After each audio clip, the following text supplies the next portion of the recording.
사랑하는 우리 성지가족 여러분, 오늘 우리가 함께 대망하며 기다려왔던 2025년도 부활절 아침입니다. 죽음이라는 사망 권세를 깨뜨리시고 다시 살아나셔서 부활하신 주님의 부활의 은총과 부활의 능력이 사랑하는 우리 성지가족 한 분 한 분마다, 그리고 가정과 사업과 자녀 손들 위에까지, 그리고 보험사에 행하시는 소소한 일들에까지 충만하게 넘쳐나시는 복된 성도들이 되시기를, 다시 한번 부활의 첫 열매가 되셔서 우리에게 영원한 생명을 주신 주님 예수 그리스도의 이름으로 간절히 축원을 드립니다. 오늘은 성가대 찬양을 통해서도 우리가 복음의 메시지를 함께 듣기를 소망하면서 조금 말씀을 짧게 준비를 하였습니다. 아무쪼록 주님의 부활이 우리에게 또 어떤 의미로, 또 어떤 은혜를 베풀어 주시는지 살펴보면서 함께 은혜 받는 귀한 시간으로 삼고자 하는데, 저를 따라서 함께 같이 고백해 보겠습니다. 부활은, 좀 더 크게 보실까요? 부활은 끝이 아니라 새로운 시작이다. 역시 우리 교회 학교가 제일 순종을 잘해요. 다시 한번 하십니다. 부활은 끝이 아니라 새로운 시작입니다. 아멘. 첫 번째 드리고 싶은 말씀은 바로 부활은 끝이 아니라 새로운 시작이다 라고 하는 말씀입니다.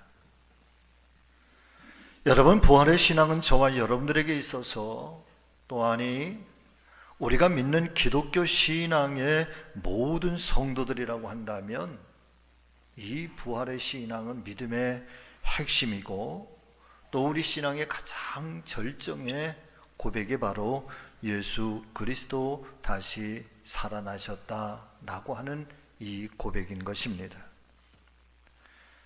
십자가에서 죽으심을 당하셨던 주님께서 사망 권세를 깨뜨리시고 다시 부활하셨습니다.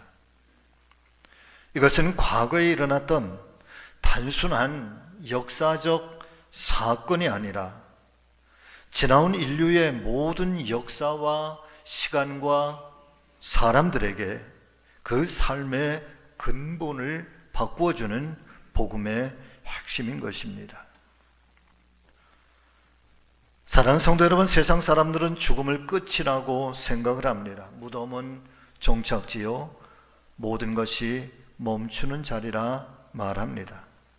그런데 오늘 이 하나님 말씀인 성경은 예수님 부활하신 당일날의 사건에 대해서 천사들과 여인들과 그리고 예수님 스스로 우리에게 선포해 주시는 말씀을 통해서 그것은 끝이 아니고 무덤은 종착지가 아니라 새로운 시작이며 새로운 출발이라는 사실을 명확하게 우리에게 선포를 해주시고 있습니다. 특별히 하나님의 말씀은 천사를 통하여 이렇게 증거를 해주시고 있습니다. 여러분 같이 하실까요? 그가 여기 계시지 않고 살아나셨느니라.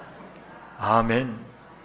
무덤이 열려졌다라는 말씀이고요, 죽음의 권세가 무너진 것이고, 더불어 우리 주님 예수 그리스도의 부활은 단지 예수님 개인만의 승리가 아니라 우리 모두를 위한 승리요, 우리들도 주님 안에서 또한 주님과 함께 새로운 인생이 시작되었다라고 하는 사실을 알려주시는, 인류 역사상 가장 위대한 축복이라는 사실을 믿으시고 이 부활의 기쁨과 부활의 능력으로 힘차게 살아가시는 우리 성지교회 모든 성도님들 되시기를 다시 한번 축원을 드립니다.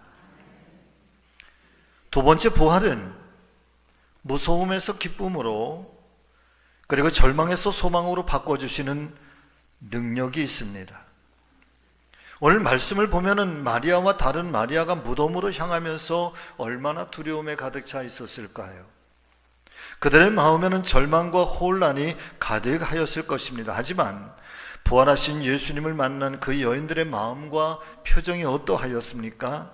그녀들의 표정은 눈물에서 기쁨으로 변화가 되고, 두려움은 담대함으로, 그리고 절망과 좌절과 혼란은 소망으로 바뀌어지게 된 것입니다.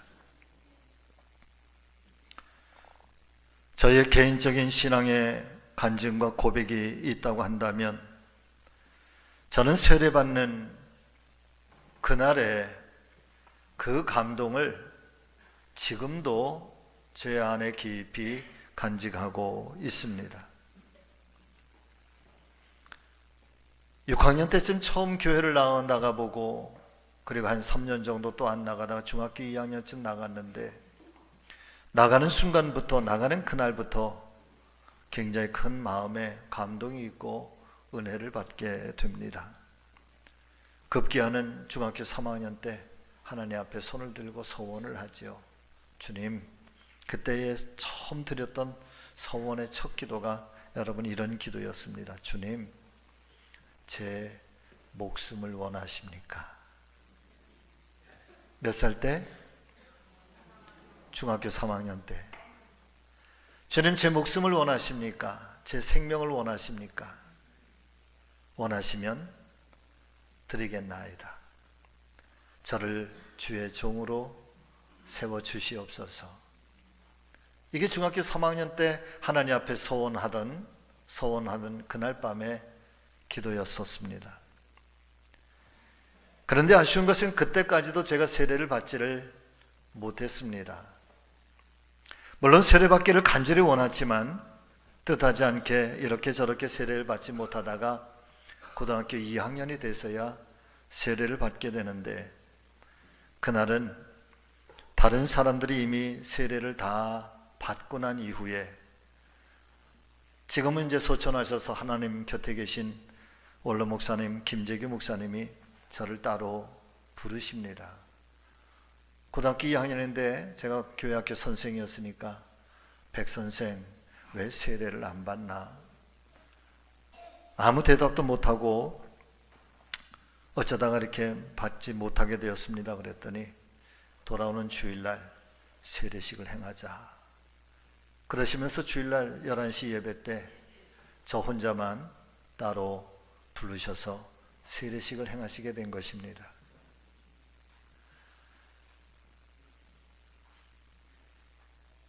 세례식을 베푸는데 그냥 성부와 성자와 성령의 이름으로 내가 세례를 주노라 그러시는 것이 아니라, 제 머리에 물을 갖다 이렇게 막 쏟아 붓듯이 부으시고, 내가 성부와, 그리고 한 1, 2분 동안 가만히 계셔요. 1, 2분 정도 지난 후에 또 내가 성자와, 그리고 또 1, 2분 정도 있다가 성령의 이름으로 세례를 주노라. 근데 세례를 받는데 한 5분 정도 걸렸어요, 저 혼자. 근데 그때까지도 괜찮았어요. 그런데 맨 마지막 성령의 이름으로 세례를 주노라 하는데 가슴에 뭔가 확 눈물이 그냥 왈칵 쏟아지기 시작하는데, 눈물이 줄줄줄줄. 그 11시에 예배에 참석했던 대략 한 300여 명 되시던 교인들이 그냥 다 함께 눈물을 흘리면서 아멘, 아멘, 아멘. 그리고 꽃다발을 받고, 그렇게 들어갈 때에 그날의 그 감격,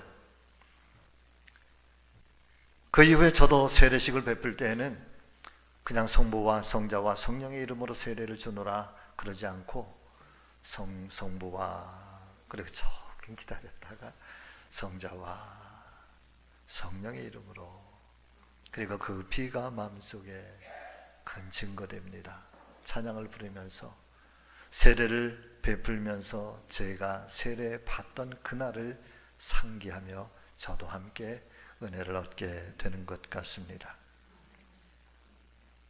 왜 그랬을까?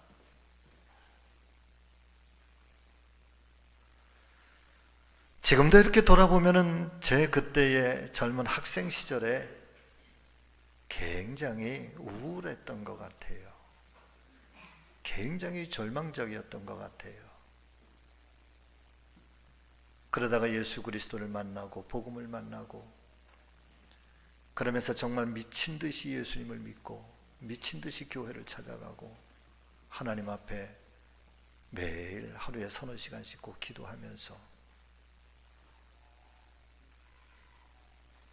어쩌면 사춘기 시절에 가장 방황하고 또 제 삶에 가장 어두울 수 있었던 그때의 그 시간에 그렇게 만난 복음, 그렇게 만난 그리스도, 그렇게 만난 교회, 그렇게 만난 목사님, 그 은혜에 오히려 저의 사춘기의 시절은 여러분 좌절과 절망이 아니라 슬픔과 눈물이 아니라 그런 속에서도 다시 소망으로 주님 안에 미래를 꿈꾸며 인생을 꿈꾸며 내가 하나님의 종이 되리라고 하나님 앞에 소원하면서 그렇게 일념으로 달려갔던 시간들, 어쩌면 오늘을 세워줄 수 있었던 그 어린 시절에 제 인생의 기반이 되는 하나님의 은혜가 아니었던가.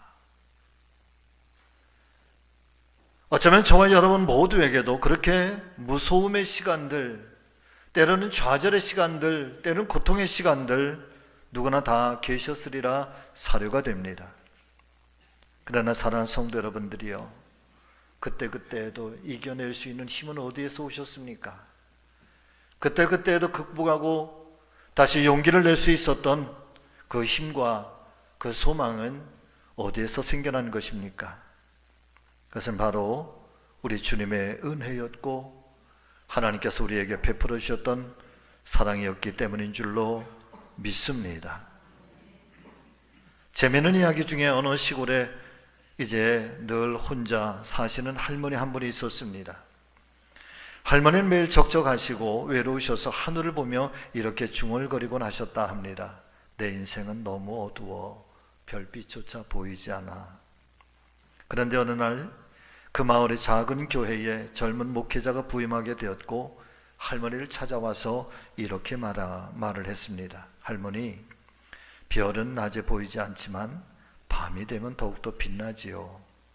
우리들의 인생도 어두우면 어두울수록 하나님의 소망은 더욱더 빛이 납니다.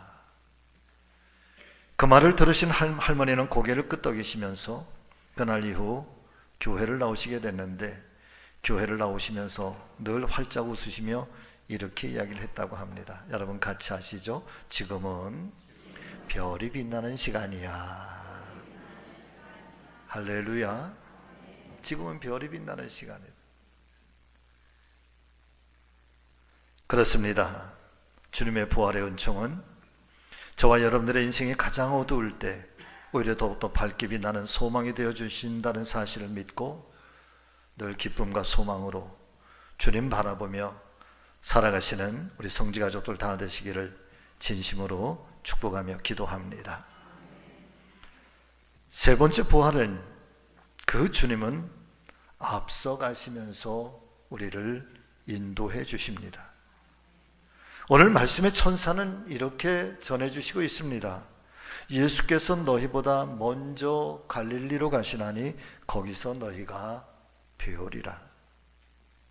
다시 말씀을 드리면 부활하신 주님께서는 그냥 그렇게 부활하신 채로 홀로 계신 것이 아니라 가장 먼저 갈릴리로 가셔서 갈릴리로 내려올 제자들을 기다리고 계셨고 제자들을 찾고 계셨고 그리고 제자들의 가야 할 길을 인도해 주시고 계신다는 사실입니다. 한마디로 말씀을 드리면 예수님은 앞서가시는 주님이시다. 우리의 길 앞에 먼저 서 계시고 우리가 가야 할 곳까지도 먼저 아시고 미리 가 계셔서 기다리고 계시는 분. 심지어는 우리가 슬픔 가운데 있을 때라도 우리가 실패했을 때라도 주님께서는 미리 앞서 가시는 분이라는 사실을 오늘 성경은 그렇게 우리에게 증거를 해주시고 있는 것입니다. 어쩌면 지금 이 시간 부활절 아침에도 주님은 저와 여러분들에게도 말씀해 주시고 있는 것 같습니다. 같이 하실까요? 너의 인생에도 부활이 있다. 내 삶에도 새로운 시작이 있을 것이다. 내가 너를 기다리고 있노라. 믿으시면 아멘. 네. 주님은 앞서가신다. 틀림없다. 마지막 네 번째는 이제는 내가 부활의 증인이 되어야 합니다. 부활하신 주님께서 제자들에게 가서 보라 하신 후에 또 말씀하십니다. 이제 가서 전하여라. 부활신앙은 단지 그때만 감격하고 끝낼 사건이 아니라 우리들이 적극적으로 가서 한 사람이라도 더 구원하고 이 부활의 복음을 들을 수 있도록 전해 주어야 할 진정한 구원의 소식인 줄로 믿습니다. 그렇게 주님께서는 오늘도 저와 여러분들에게 똑같이 말씀해 주시고 있습니다. 이제 내가 가서 부활의 증인이 되어라. 할렐루야. 말씀을 마치겠습니다. 여러분, 주님께서 부활하셨다라고 하는 것은 나도 주님 안에서 부활할 수 있다고 하는, 또다시 시작할 수 있다는 복음의 말씀인 것입니다. 실패한 인생도 다시 일어설 수 있습니다. 깨어진 가정도 다시 회복될 수 있습니다. 식어버린 믿음도 다시 부흥의 불길로 타오를 수 있습니다. 부활의 신앙은 교회를 진정한 교회로 세울 것이고, 부활의 능력은 연약한 저희들을 하나님의 은혜 가운데 품으시고 새로운 거룩한 역사로 이끌어 가실 힘과 능력이 있습니다. 여러분, 부활은 끝이 아니라 새로운 시작입니다. 다시 한번 우리 성지교회를 더더 하나님의 거룩한 교회로 세워가는 일에 다시 한번 우리 모두가 함께 힘을 모으고 또 일어나서 출발하는 귀한 은혜의 절기, 귀한 오늘 될 수 있기를 예수님의 이름으로 축원을 드립니다. 기도하겠습니다.